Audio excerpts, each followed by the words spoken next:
நாம் restaurant style carrot dosa செய்வதற்கு carrot துருவி எடுத்துக்கொள்ள வேண்டும். பொடியாக நறுக்கிய வெங்காயம், பூண்டு, பச்சை மிளகாய், கொத்தமல்லி இலை பொடியாக நறுக்கி எடுத்துக்கொள்ள வேண்டும். நாம் தோசை சட்டி நன்றாக காயவும் தோசை மாவை சிறிய ஊத்தப்பம் போல் நாம் ஊற்றிக்கொள்ள வேண்டும்.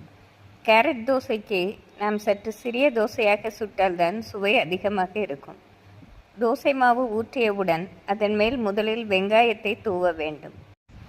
துருவிய கேரட்டை தூவி அதன் மேல் கொத்தமல்லி இலை, பூண்டு, பச்சை மிளகாய் தூவி நாம் அதனுடன் 1 ஸ்பூன் இட்லி பொடி தூவிவிட வேண்டும்.